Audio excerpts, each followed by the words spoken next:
Hi dears, welcome to chalk board stories. അപ്പോൾ mock test സീരീസിലേക്ക് എല്ലാവർക്കും സ്വാഗതം. ഇന്ന് നമ്മുടെ സാമ്പത്തിക ശാസ്ത്രം, നമ്മുടെ എക്കണോമിക്സിലെ ആനുകാലിക സംഭവങ്ങളാണ്. 25 മാർക്കിനാണ് എക്സാം വരുന്നത്. ക്വസ്റ്റ്യനിലേക്ക് പോകാം. ഇന്ത്യയും UAEയും തമ്മിൽ ആരംഭിച്ച ഡിജിറ്റൽ കാർഡ് പേയ്മെൻറ്റ് സംവിധാനം അറിയപ്പെടുന്ന പേരെന്താ? ഇന്ത്യയും UAEയും. ഏതാണത്? ജയ്വാൻ എന്നുള്ളതാണ് ഇന്ത്യയും UAEയും തമ്മിൽ ആരംഭിച്ച ഡിജിറ്റൽ കാർഡ് പേയ്മെൻറ്റ് സംവിധാനം. അതിങ്ങനെയും പറയുന്നുണ്ട്, ജയ്വാൻ ഇങ്ങനെയും പറയുന്നുണ്ട്. ഓക്കെ, നെക്സ്റ്റ് എന്താ നോക്കിക്കേ.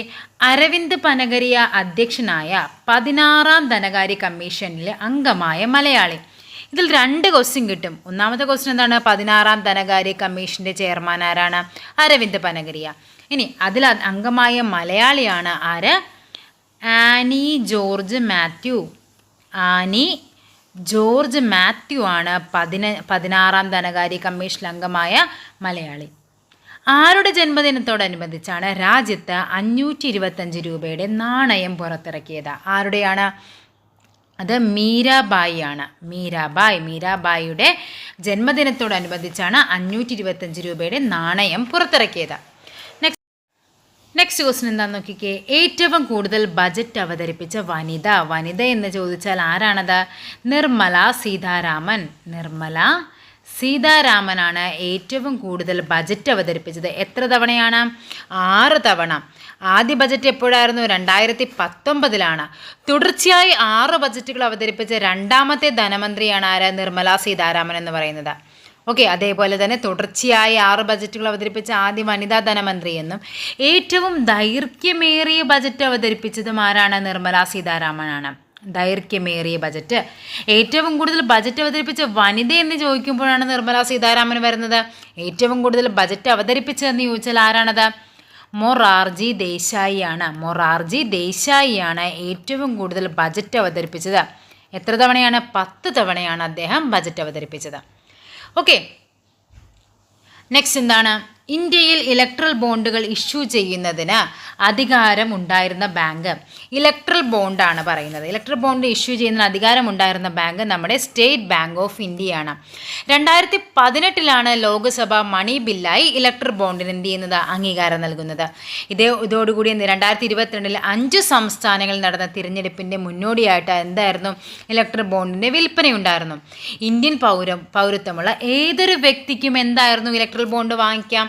പക്ഷേ ഈ ഇലക്ട്രൽ ബോണ്ട് പദ്ധതി റദ്ദാക്കി സുപ്രീം കോടതി ഉത്തരവിറക്കുന്നുണ്ട്. ഏതും 2024 ഫെബ്രുവരി 15 ഈ ഇലക്ട്രൽ ബോണ്ട് റദ്ദാക്കിക്കൊണ്ട് സുപ്രീം കോടതി ഉത്തരവിറക്കുന്നുണ്ട്. അപ്പം ഇന്ത്യയിൽ ഇലക്ട്രൽ ബോണ്ടുകൾ ഇഷ്യൂ ചെയ്യുന്നതിന് അധികാരമുണ്ടായിരുന്നത് ഒരേ ഒരു ബാങ്ക് SBI ആണ്.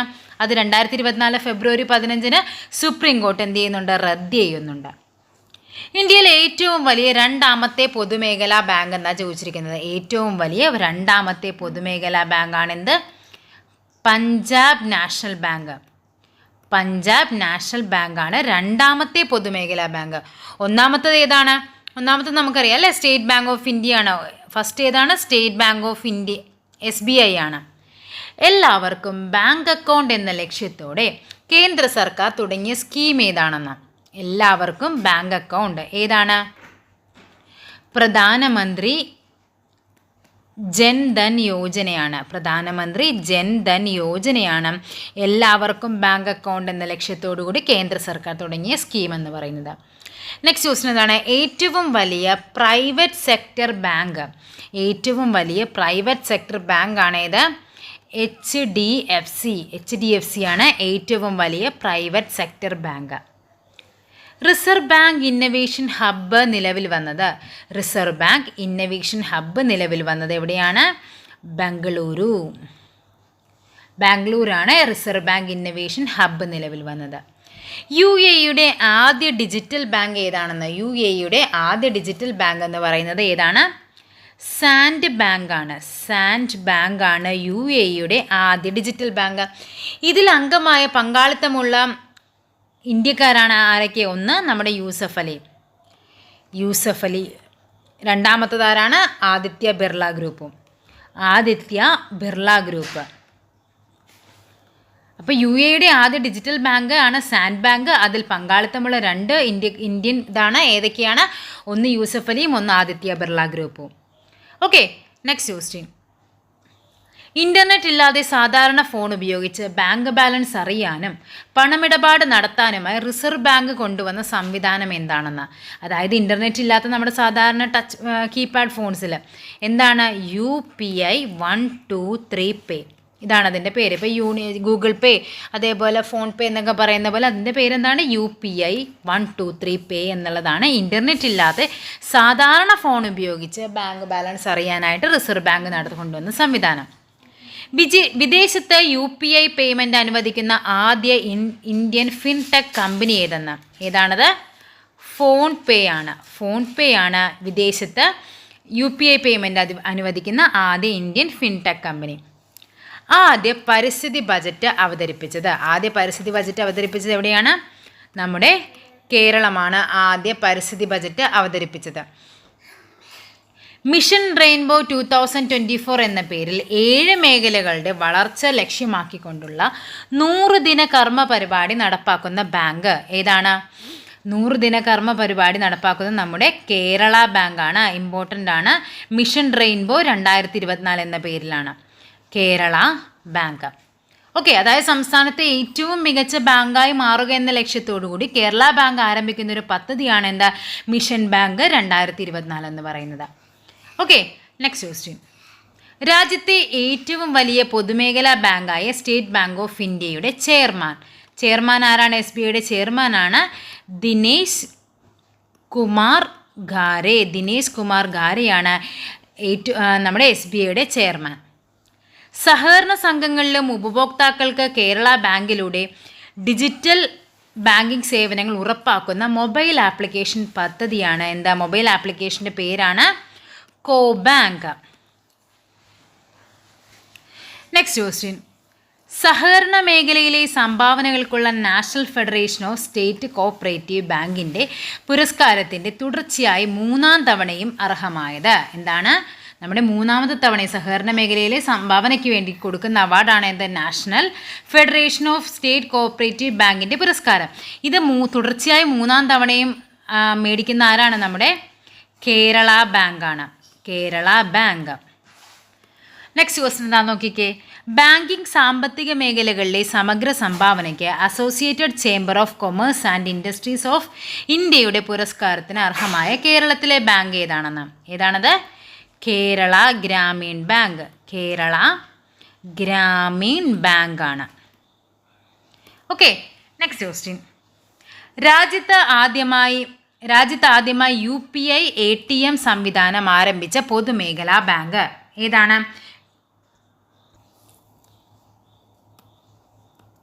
ബാങ്ക് ഓഫ് ബറോഡയാണ് എന്താ? UPI ATM സംവിധാനം ആരംഭിച്ച പൊതുമേഖലാ ബാങ്ക് ഓഫ് ബറോഡയാണ്. ഇന്ത്യയിലെ ഏറ്റവും മികച്ച സ്ത്രീ സൗഹൃദ തൊഴിലിടങ്ങളുടെ പട്ടികയിൽ ആദ്യത്തെ 10-ൽ ഇടം നേടിയ ഏക ബാങ്കിംഗ് സ്ഥാപനം ഏതാണെന്ന്? ഏക ബാങ്കിംഗ് സ്ഥാപനമാണേത്? ഫെഡറൽ ബാങ്കാണ് ഏറ്റവും മികച്ച സ്ത്രീ സൗഹൃദ തൊഴിലിടങ്ങളുടെ ആ പട്ടികയിൽ ആദ്യത്തെ 10-ൽ ഇടം നേടിയ ബാങ്ക്. 2024-25 ബജറ്റ് പ്രകാരമുള്ള ഫോക്കസ് ഏരിയകൾ ഏതെല്ലാം? ജസ്റ്റ് ഒന്ന് പഠിച്ചു വെച്ചേക്കുക. 4 എണ്ണമാണ്. ഏതൊക്കെയാണ്? ഫസ്റ്റ് വൺ ഗരീബ് കല്യാൺ ദേശ് കാ കല്യാൺ. ഗരീബ് കല്യാൺ ദേശ് കാ കല്യാൺ എന്ന് വെച്ചാൽ പാവപ്പെട്ടവർക്ക് അടിസ്ഥാന സൗകര്യങ്ങൾ നൽകി മുൻനിരയിലെത്തിക്കുക. രണ്ടാമത്തെ എന്താണ്? യുവശാക്തീകരണം.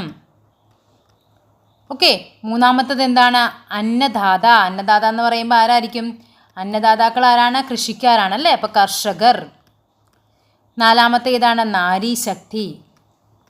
ഈ 4 എണ്ണത്തിനാണ് 2024-25 ബജറ്റ് പ്രകാരമുള്ള ഫോക്കസ് ഏരിയകൾ എന്ന് പറയുന്നത്.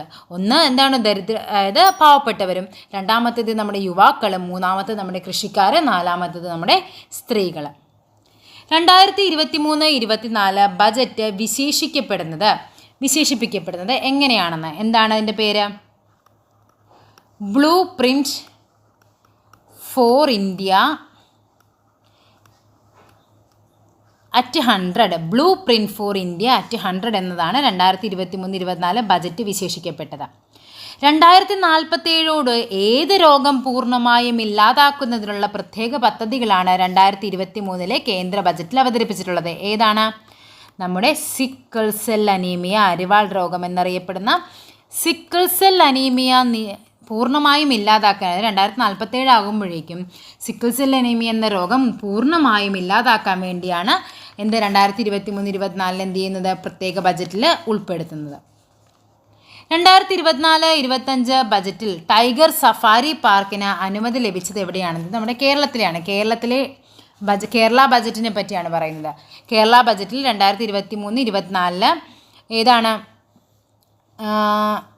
24-25 എവിടെയാണ്? നമ്മുടെ കോഴിക്കോട് ജില്ലയിലെ, ഇത് കേരള ബജറ്റാണ്, കോഴിക്കോട് ജില്ലയിലെ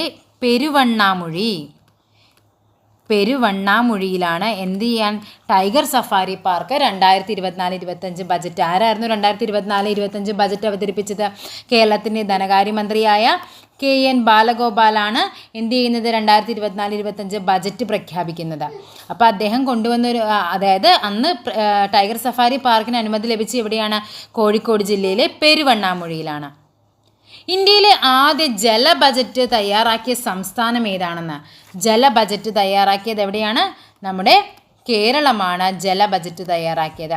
അതേപോലെ തന്നെ ബജറ്റിന് മുന്നോടിയായി കേരള ധനകാര്യ വകുപ്പ് തയ്യാറാക്കിയ ഒരു ആപ്ലിക്കേഷൻ ഉണ്ട്. അതിൻ്റെ പേരെന്താണ്? അതും കേരള ബജറ്റ് എന്ന് തന്നെയാണ് അതിൻ്റെ പേരും നൽകിയിരിക്കുന്നത്. അതേപോലെ ബജറ്റുമായി ബന്ധപ്പെട്ടതാണ് കുറച്ച് കാര്യങ്ങളാണ്. എല്ലാവരെയും വീടുകളിലെത്തി കാഴ്ച പരിശോധനയ്ക്ക് വിധേയരാക്കുന്ന കേരള സർക്കാരിൻ്റെ പദ്ധതിയാണെന്ത്? നേർക്കാഴ്ച. അതേപോലെ അങ്കണവാടി ജീവനക്കാർക്ക് വേണ്ടി ആരംഭിക്കുന്ന ഇൻഷുറൻസ് പദ്ധതിയാണെന്ത്? അങ്കണം. ഓക്കെ, അപ്പം നമ്മുടെ 25 ക്വസ്റ്റ്യൻസും കഴിഞ്ഞിട്ടുണ്ട്. എക്കണോമിക്സ് സെക്ഷനാണ്. അത്യാവശ്യം കാര്യം നമുക്ക് കറണ്ട് അഫെയർ LPUP എക്സാമിനും ആയിക്കോട്ടെ LDCക്ക് ആയിക്കോട്ടെ കറണ്ട് അഫെയറിന് വളരെയധികം പ്രാധാന്യമുണ്ട്. അപ്പോൾ എല്ലാവരും നന്നായിട്ട് പഠിക്കുക. ദിവസങ്ങൾ അടുത്തുകൊണ്ടിരിക്കുന്നു. All the best. അപ്പോൾ അടുത്തൊരു ടോപ്പിക്കുമായിട്ട് വീണ്ടും കാണാം.